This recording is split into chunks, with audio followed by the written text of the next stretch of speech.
Bonsoir téléspectateurs, bienvenue dans votre émission Ramadan Surprise. Aujourd'hui nous sommes avec une icône, l'enfant de Worefel, c'est la fin de Lama Sidibé. Nous sommes sur ce plateau, parce que surprise non, parce que émission on a tour des artistes, au Ramadan Surprise, nous partons rencontrer des artistes, parce que 11 mois de concert et mois de repos. Peut-être Lama Sidibé va nous dire beaucoup de choses. Une fois encore, restez toujours à l'écoute. C'est maintenant et tout de suite, partagez et commentez. Doyen Lama Sidibé, bonsoir. Bonsoir messieurs, comment allez-vous? Ça va très bien. Merci bien. Je pense que le Ramadan, ça va sur vous? Très bien même. Alhamdoulilah, comme vous venez de le dire, après 11 mois, le mois là, on doit se sacrifier, franchement se donner au bon Dieu pour gérer correctement et bien. Et quand est-ce que vous avez commencé le Ramadan? J'ai commencé le Ramadan après avoir écouté ce que la Ligue islamique nous a dit. On a commencé le mardi. Pourquoi le mardi? Parce qu'on est commandé, on ne vit pas seul, on ne se décide pas seul.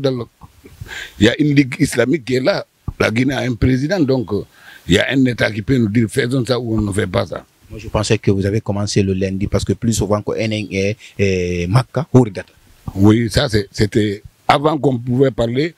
Makka avait gêné hier, on doit gêner aujourd'hui, ou Sénégal a gêné hier. Moi je pense que le monde est dans la peau maintenant là. Donc il y a une Ligue islamique. Quand ils nous donnent le jour, on doit respecter ça. Nous, on a commencé le mardi. Comment le Ramadan se passe chez vous? Je gêne correctement bien comme tout le monde. Alors, je respecte tout ce qu'on m'a dit de respecter, les vues, les ententes et la parole. Je respecte le manger. C'est comme ça. Je gêne comme correctement bien, ainsi que ma famille et mes amis. Je suis entouré de 3 mosquées. Ah bon? Parfois, je prie à la mosquée, parfois, je prie en famille. Oui.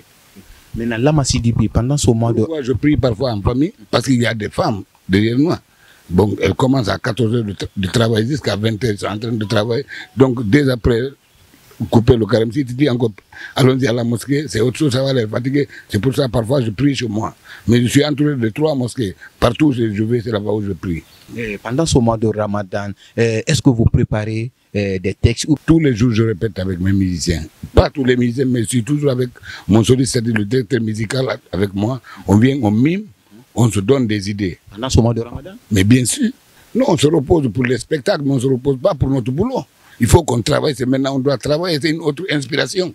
Le mois de carême aussi, c'est une inspiration. Je ne dis pas de chanter dans les maquis ou bien d'aller dans les boîtes jouer, mais ton soliste, tu dois vivre avec ton guitariste, vous créez des trucs et vous devez surprendre les gens. Si je comprends chez vous, le Ramadan, c'est la journée. La journée comme la nuit, mais la nuit, tu dois savoir ce que tu dois faire et ce que tu ne dois pas faire. Je ne viens pas la nuit dans les boîtes, je ne fais pas certaines choses. Je suis avec mon guitariste, on est assis à côté, je mime, il me joue la guitare pour me donner inspiration. On pense à passer. Certains artistes que j'ai interviewés pendant ce mois de Ramadan, et ils m'ont dit que pendant ce mois de Ramadan, ils ne touchent pas la musique. Moi, je pense que ça, ce n'est pas des artistes, ils ont appris la musique en cours de route, c'est pour ça qu'ils le disent. Vous confirmez devant Miti? Je le confirme devant Miti TV, c'est vrai. Ce n'est pas des artistes, ils ont pris la musique en cours de route. Sans quoi, tu ne peux pas toi-même prendre ce que ton boulot, dire que ça c'est haram. Prenez l'exemple sur les boussées. Si vous prenez les boussées, aujourd'hui vous allez à l'abattoir, chaque matin ils sont là en train d'égorger. C'est pourquoi. Et pourtant on ne peut pas avoir la viande sans égorger. Donc moi je ne trouve pas ça mauvais. Ce qui est mauvais, c'est quand par exemple Lama Sidibé s'habille, vers 20 h il prend son chauffeur, il dit je vais dans un maquis ou bien je vais dans une boîte. Là c'est autre chose. Après avoir fini de prier, il faut venir t'asseoir, mimer et se créer une autre engouement vers toi. Si je comprends bien, pendant ce mois de Ramadan, si vous gagnez des concerts, vous avez allé? Ça dépend. Oui, ça dépendra du spectacle qu'on va m'inviter. Non, on me donne un cachet peut-être, je ne dis pas... Le cachet ne me fait pas me faire jouer, le cachet ne m'excite pas pour travailler. Nous, on n'a pas connu cachet, c'est maintenant qu'on connaît cachet. Ah bon? Nous, on n'a pas connu ça à notre temps. Voilà. C'est de se donner les mains pour aller de devant. Avant, c'était ça. Tu pouvais avoir une dédicace où il y a 5 ou 7 vedettes invités. Aucun n'est payé, nous on ne connaissait pas ça. On est des frères de même mère, même père. On travaille, on pousse les autres. Quand toi tu es arrivé à un autre point, c'est lui qui veut venir aussi, tu le pousses pour arriver. Mais dire que je ne vais pas jouer la musique, ce n'est pas possible. Moi je travaille ma musique partout. Même pendant le mois de Ramadan? Je travaille ma musique. Quand on invite Lama Sidibé en Amérique, j'enlève les sacrifices dans ma musique, c'est dans ma musique que je gagne de l'argent. Mais je suis Lama Sidibé, artiste, musicien, chanteur. La musique n'est pas un truc de cafre, hein, je vous apprends cela. La musique est un truc noir, logique, franchement, et digne. Oui. Maintenant, est-ce que ces artistes, et cette nouvelle génération, elle respecte la tendance de la musique? En fait, moi, je ne voulais pas tellement m'aventurer dans les... En tant qu'un doyen. Je suis d'accord avec vous, mais vous savez, la génération, ils ont autre chose. C'est vous, les journalistes, même qui leur donnent leur titre. Peut-être qu'ils méritent ou qu'ils n'atteignent pas. Parce qu'on n'appelle jamais maintenant un artiste vedette. Tout le monde est star. Je vous suis très bien. Hein? Je vous suis avec les stars, comme vous le dites. Star tel, ils n'attendent pas vedette. Vous les appelez stars. Donc, ils peuvent dire ou faire ce qu'ils veulent. Actuellement, ce n'est pas facile de prendre un artiste, le faire aller de devant. Parce que tout le monde est star. À lui, il est vedette. Vous, les journalistes, vous le qualifiez directement star et puis il se lève avec ça, il ne respecte personne. Mais est-ce que vous pouvez nous donner des cours? Parce que peut-être nous, les journalistes, on les qualifie des stars. Est-ce que vous pouvez nous faire la différence entre vedette et star? Je vais vous dire par là, ne trahissez pas les gens. Avant, pour que tu sois vedette, il fallait avoir 6 titres, 8 titres dans un album. Maintenant, c'est un seul morceau, tu es devenu vedette, tu es devenu star, tout le monde entier te connaît. Parce que plus souvent aussi, on assiste certains artistes qui font du copier-coller. En tant qu'un doyen, est-ce que vous avez un message à leur dire? Voilà, actuellement, on ne peut pas trop dire. Parce que les gens, ils confondent. Ils confondent les choses. Voilà. La musique guinéenne, la sous-région a ouvert leurs frontières musicales à partir de la Guinée. Mais aujourd'hui, on est complexé par notre musique. On tend la main, comment dire, en Côte d'Ivoire, on tend la main aux Zaïrois. On fait du couper-coller, ça marche, tout le monde dit que c'est le meilleur. Ce n'est pas la vente qui dit que tel est meilleur. Tu peux vendre plus que tout le monde, il se trouve que tu n'es pas fort. Pourquoi vous êtes toujours collé avec votre équipe? C'est pour aller toujours de devant. On ne change pas une équipe qui gagne. Quand l'équipe travaille bien, je suis avec mon groupe depuis 88 à Zérékoré. J'ai créé mon groupe à Zérékoré en 88, à l'image de Weller, de Bob Marley, à l'image de Kassav, à l'image de Bembea. C'est comme ça. On s'est assis quand Koumouri, qui est son âme repose en paix, Youssouf Diabaté, Lama Sidibé, on s'est entendu, bon voilà, il faut qu'on crée un groupe qui va être comme les Weller de Bob Marley, il faut qu'on crée un groupe qui va être comme les Kassav ou comme le Bembea Jazz. C'est comme ça. Maintenant, pourquoi? Parce que chez l'un, des informations, on dit Lama ne voyage pas seul. Bon, je ne peux pas confirmer, peut-être pas Lama est là, il va nous dire, vous voyagez pas, vous voyagez toujours avec votre équipe. Pourquoi cette histoire? Je le confirme franchement. J'ai commencé à sortir de la Guinée avec 13 musiciens en l'an 2000. Je ne serai jamais, je vais partir, je vais aller en Europe pour aller me promener. Je fais un visa pour aller me promener. Mais si on m'invite pour venir jouer, je dois aller avec mes musiciens. Parce que je ne dois pas venir tricher. Je ne triche pas dans la musique. Je ne ferai pas ça. Donc je préfère aller avec mes musiciens. Quand tu dis Lama Sidibé qui fait la musique pastorale à Hambourg, on entend la voix de Lama, on n'entend pas une flûte pastorale, on n'entend pas une guitare, on n'entend pas la batterie ou l'endjimbe. C'est Lama Sidibé photocopie, c'est pas Lama Sidibé réel. Certains artistes partent seuls, laissent leur manager ici, même leurs guitaristes, ils laissent ici. Est-ce que vous avez un message pour eux? Ils vont pour chercher de l'argent, ils ne vont pas pour vendre leur culture, ils vont pour chercher de l'argent. On ne leur condamne pas, peut-être ils ont aimé comme ça. Moi, Lama Sidibé, je dis je ne ferai pas, je n'ai pas fait et je ne le ferai pas, Inch'Allah. Ma musique, je dois la respecter pour aller de devant. Pour pouvoir parler, faire ce que je veux, il faut que je respecte mes musiciens, respecter ce que je suis en train de faire, ma musique. Merci. Aujourd'hui, Lama, il chante dans toutes les langues. Quel est votre secret? Voilà, d'abord, le premier secret, moi, je n'ai pas appris la musique au Fouta. Je suis père de Wassolon, né au Fouta Jalon, grandi au Fouta Jalon, mais je n'ai pas appris ma musique professionnelle au Fouta. J'ai appris dans une famille griotte, c'est les Malingués, les Mandins, une famille de Douako, c'est le feu Karifa Diabaté, que son âme repose en paix. C'est dans cette famille que j'ai appris ma musique. Donc, je me suis dit quelque part que la musique n'a pas de frontières. Parce qu'on envoyait parfois le carignan que les femmes griottes jouent avec. Crin, crin, crin, le papa dit chante dans ça. Chante ta langue dans ça là. Il faut t'habituer à avoir chanté même avec une boîte. Donc, pratiquement, je ne peux pas vivre sans mes musiciens, musicalement. Lama Sidibé ne peut pas vivre sans ses musiciens, surtout Youssouf Diabaté. Parce qu'il y a une longue histoire entre vous avec Youssouf. Youssouf et moi, on a commencé en 88. Il est un de mes maîtres même, dans la famille griotte. Mais Youssouf? Bien sûr. Que lui, son papa, ses frères et ses sœurs, ils m'ont tous appris. Quand un peu va dans une famille griotte pour apprendre la musique, tu es obligé, tu ne vas pas dire que c'est le papa seul qui va t'apprendre ou c'est le grand frère seul qui va t'apprendre. Donc là, pour apprendre la musique. J'ai fait 14 ans dans la famille. Donc, Youssouf Diabaté, c'est un des moteurs de ma musique. un jour, lors d'une conférence de presse ici, vous avez annoncé quelque chose qui m'a marqué. J'ai même filmé ça, j'ai gardé ça comme archive. Vous avez, depuis que vous avez commencé la musique, jamais les gens de Mamou, les fils de Mamou vous a demandé pourquoi vous avez senti que Bananadje, si je ne me trompe pas. Un jour, vous avez dit ça ici lors d'une conférence. Pourquoi ça? Le morceau Bananadje, ça c'est pour les vrais Mamounais.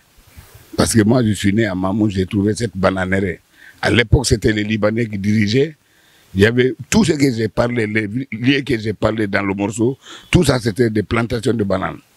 Voilà, les gens quittaient Burkina, le Mali, le Sénégal pour venir en Guinée chercher des bananes envoyées là-bas. Et aujourd'hui, les Bafons là sont là, les Libanais sont morts. Moi, j'ai chanté ça pour voir si les enfants de Mamou pouvaient penser à ça pour venir reprendre la bananerie. Une façon de faire vivre Mamou une fois de plus. Mais j'ai trouvé qu'ils n'ont pas compris, ou ils ont écouté, ils n'ont pas voulu comprendre, ou ils ont refusé de comprendre. Voilà, parce qu'aucun d'eux ne m'a tendu, mais là, qu'est-ce qu'il faut pour la bananerie? Qu'est-ce qu'il faut pour ça? Bon, les Bafons sont là-bas, hein, vous êtes depuis dans là-bas. Passez à Mamou, vous demandez où étaient les... Dès que vous dépassez l'Insan, de là-bas jusqu'à Mamou Centre, c'était des balles, tout le côté droit, c'était des bananeries. Voilà. Est-ce que vous avez pu rencontrer une association de Mamou pour en discuter de ce sujet? Non, mais ce que je peux, c'est de chanter, c'est plus que parler avec une association. Une association, c'est quand vous êtes assis, vous parlez, c'est lui qui enregistre là-bas peut-être. Mais ce que j'ai enregistré aux États-Unis, pour que tout le monde entende, parce que je ne parle pas aux Mamounais qui sont à Mamou seulement, je parle à tous les Mamounais qui sont un peu partout dans le monde.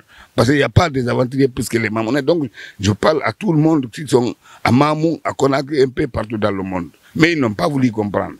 Qu'est-ce qu'on peut attendre après le mois de Ramadan en tant que lama? Si je reviens d'abord, c'est ce que vous venez de dire.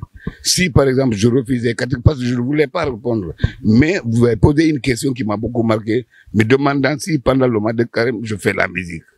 Je vous ai dit que c'est mon métier, moi je ne peux pas haïr mon travail, parce que c'est le mois de Carême. Les bouchers sont en train d'égorger là-bas.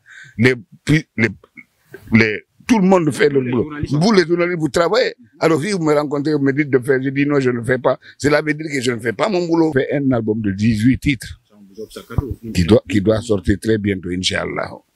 Quand je serai prêt, je viendrai vous voir, on va projeter. 18 titres, est-ce que cet album est enregistré en Guinée ou bien c'est dans les autres? Un peu partout. J'ai fait d'autres en Guinée, d'autres au Mali, d'autres en Belgique. Mais est-ce que la date est déjà calée?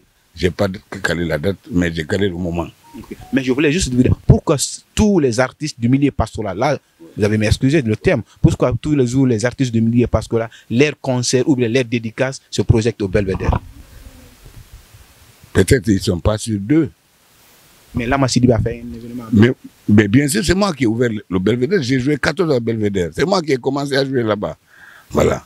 Et jusqu'à maintenant, voilà ce qui m'a fait quitter le Belvédère. C'est parce que j'ai vu que le propriétaire, le PDG ne se comprenait pas avec moi. Parce qu'au fur et à mesure que les gens venaient, au fur et à mesure d'augmenter les prix, c'est pas comme ça. Il faut comprendre les moments. C'est des fans qui viennent chez moi, c'est pas parce qu'ils veulent seulement jouer, mais c'est parce qu'ils aiment la Massidibé, ils aiment ce que la Massidibé fait. Donc on ne doit pas les torcher, les fatiguer. Donc il faut essayer de comprendre sur les prix, les moments ne sont pas de même. Et diminuer un peu, il n'a pas voulu comprendre, c'est ce qui fait que je me suis retiré. Et finalement, il m'a rappelé pour venir, je dis non, c'est pas facile. Le public, quand tu perds le public, tu envoies ici, et puis le lendemain, tu dis quittez là-bas, venez par là. Finalement, ils ne vont plus te répondre. Voilà, c'est dans ce sens. Maintenant, en tant qu'un acteur culturel, vous avez vu l'état de Belvédère. Est-ce que ça répond à un critère de concert? Ah, voilà, vous savez, c'est chacun se vend. C'est toi qui sais combien tu vas te vendre. C'est la Massidibé qui sait combien il va se vendre. Voilà, et ils pensent que si tu ne prends pas le Belvédère, tu ne gagnes pas les gens. C'est pas ça le problème. C'est pas l'affaire de Belvédère, c'est pas le Belvédère qui fait les artistes, c'est les artistes qui font Belvédère. Voilà. Donc c'est le milieu pastoral surtout qui organise là-bas. Si je vous comprends bien, c'est le milieu pastoral seulement qui joue là-bas. Peut-être parce qu'on est moins sponsorisé. Le milieu pastoral, on est moins sponsorisé. Tu ne peux pas leur dire, va me prendre, c'est Issa là-bas à 30 millions, il ne va pas prendre. Vous me prendre le stade de Petit Sori, c'est 30 millions, c'est pas tout le monde qui va le prendre. Donc, et ils veulent sortir leur album. Donc, ils vont trouver Silim, se comprendre avec Silim. Ils font vice-versa pour se comprendre, ils vont comprendre, ils font là-bas le spectacle. Ça les ramène un peu devant. C'est dans ce cadre. Hein. Est-ce qu'on peut attendre Lama Sidibé avec une autoproduction? Mais bien sûr, c'est Lama Sidibé en autoproduction. C'est pas quelqu'un qui me produit maintenant là. Depuis quelle année Lama Sidibé s'est autoproduit? Tout l'avant-dernier album que j'ai fait, je l'ai fait aux États-Unis avec mes musiciens. C'est moi qui ai fait. On est venu ici, l'album que j'ai fait ici, je l'ai fait avec mes musiciens. L'album que je suis en train de faire ici, c'est avec mes musiciens. Donc je cherche les bonnes personnes qui vont me sponsoriser pour que je puisse faire. Parce que je n'ai pas cette force pour dire que je vais faire le tout. Dire que c'est moi qui suis en train de faire, c'est juste pour orner la parole. Sans quoi, c'est vous qui financez la main. Le peu que je gagne, c'est dans ça. J'appelle mes musiciens parce que j'ai un groupe fidèle et bien qui viennent, quand je les rappelle à 4 h du matin, venez au studio, ils vont venir, on travaille. Et maintenant, je suis à une phase pour la sortie. Aidez-moi les fans, je vais sortir mon album. C'est tout ce que je demande aux Guinéens. Est-ce que c'est... Bon, laissons Belvédère. Vous préférez quel lieu pour la sortie de votre album? Peut-être il y a une personne qui vous regarde, qui veut vous aider. Je préfère faire au Palais du Peuple. Ah, toujours encore Palais du Peuple. C'est le palais, c'est là-bas qu'on doit faire. Certains parlent dans les hôtels. Moi, je ne peux pas faire ici, au stade Petit Sori. Les mamans, les sœurs qui vont venir ne peuvent pas s'arrêter de 16h à 21h, 22h pour un spectacle. Voilà. Donc je préfère faire où elles vont s'asseoir. Ils vont s'asseoir, écouter bien la musique, regarder bien la musique et bien climatiser. Voilà. Et dans les hôtels, comme on va faire la promotion, les grands hôtels, je ne vais pas dire leur nom. Je suis d'accord avec vous. Je pense faire dans des milliers où je vais faire VIP. Mais tout le monde ne peut pas avoir le temps de faire VIP pour venir. Et il y a des gens aussi qui ne vont pas aller au Palais du Peuple. Mais quand je les invite peut-être aux emails, ou bien Atlantique, ou Noum, ils vont venir. Donc je vais le faire, Inch'Allah. Je ne peux pas le faire sans notre ministère. Je dis bonsoir à l'ancien ministre et je dis bonsoir à notre nouveau ministre. Donc je l'encourage pour mieux travailler pour nous. Est-ce que c'est sa place? Ah, il le mérite franchement. Il le mérite? Bien sûr. Merci, c'est la fin de cette émission. Mais avant de quitter, est-ce que vous avez un mot d'encouragement pour l'équipe de Miti 224 TV? Moi, je vous respecte. Je respecte Miti pour beaucoup de raisons. Je vous suis tous les jours. Dès que je te vois, j'ai dit, moi, c'est Miti. Je vous suis très bien. Et pour votre respect, savoir comment poser les questions à un artiste. Parce qu'on n'invite pas un artiste pour lui faire du mal. Faire du mal à un artiste, c'est quoi? C'est de rentrer dans sa vie privée, de faire du connerie. Ça, c'est pas bon. Je vous respecte, je vous aime bien, franchement. Et je prie Dieu que Miti aille de devant. Vous, les musiciens, respectez Miti TV, aimez Miti TV, venez au Miti TV, je vous attends. Merci. Merci. Ça, c'est les mots de fin de Lama Sidibé, une icône, moi je le respecte. Merci, mon frère. En fait, les mots me manquent pour qualifier ce monsieur parce que dès que je le vois, c'est une école devant moi. Monsieur Lama Sidibé, merci. Merci bien gentil, mon frère. Miti TV, c'est une télévision, c'est une radio à écouter et à suivre. Vraiment, vous êtes très bien. Je vous respecte.